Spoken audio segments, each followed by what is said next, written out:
American woman, as an advocate for children's rights and women's rights in the UN.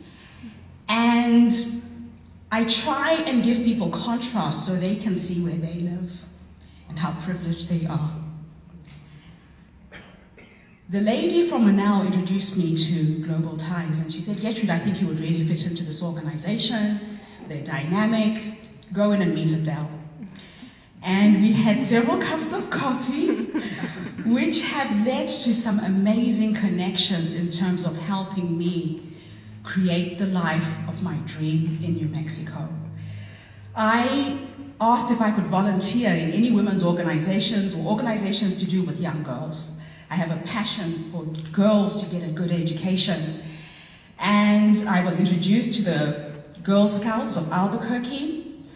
Found myself one day giving a presentation in the governor's mansion in Santa Fe. I had no idea where I was until the event was over. And then I was connected to the Albuquerque Film Office through another connection.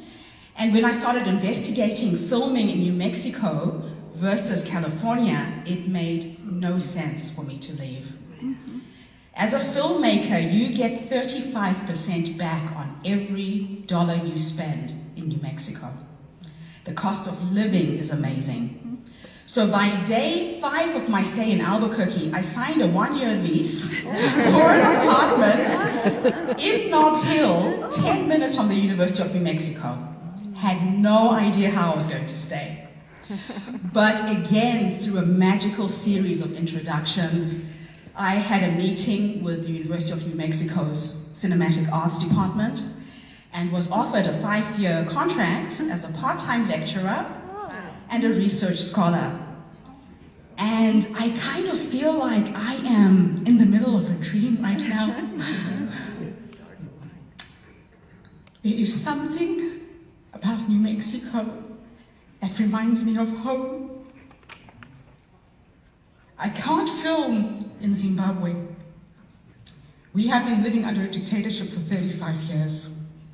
And the backdrop to my story is political, and it shares the HIV story.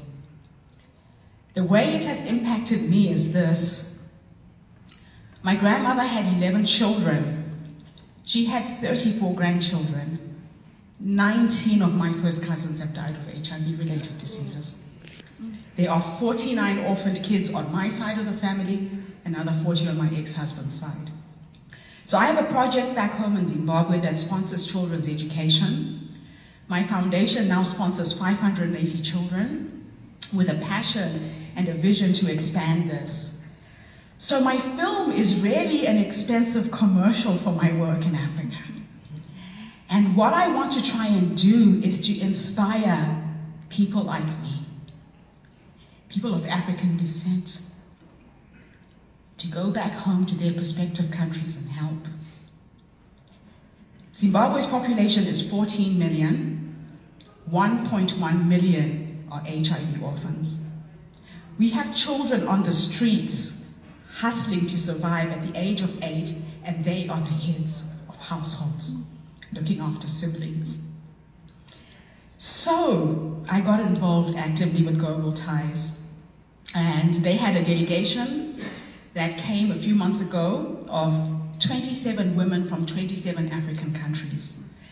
And so they said, Gertrude, can you give a presentation on leadership in civil society? I jumped in and did that and connected with 27 powerful women, invited them to my home, cooked them an African meal, and before I knew it, I realized I could be the person who represents Africa in Albuquerque. I got really excited about that. But it has led to an opportunity for me to tour Africa next year. I only knew 2 of the 27 countries. I'm from the South, so I get to go back home to Africa and speak, and I've never had an opportunity to do that before. And it is through this organization that this has come to being. So, civil diplomacy, what does it mean? It means that as citizens of a place, we connect one-on-one with the strangers that come into our environment. We give them advice. We show them directions of places to go. We connect them with the people in our networks. I think, as far as the United States is concerned, it is every single person's responsibility to be a diplomat for this country. I was fearful, I'll be honest with you, about coming to live in America. America has got a very bad rap. Especially for me as a black woman in the United States. A lot of my friends said, Gertrude, you're crazy. What are you doing? New Zealand is the safest country in the world. And since I got here, I have experienced just the most magical experiences. And what I've been trying to do since I came is, through Facebook and through social media, I post pictures of events and activities that are happening.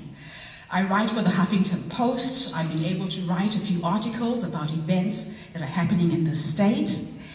And although New Mexico is the third poorest state in the United States, there are a lot of opportunities here. So I want to thank you, Stephanie, for giving me your card. Now, for those of you who are here with a delegation, please connect with every single person in this room. The universe has got a magical way of putting people together. Last week, I was approached by a woman, a baroness from Los Angeles. Her name is Kimberly Moore, and she asked me to support her in writing a series of children's books.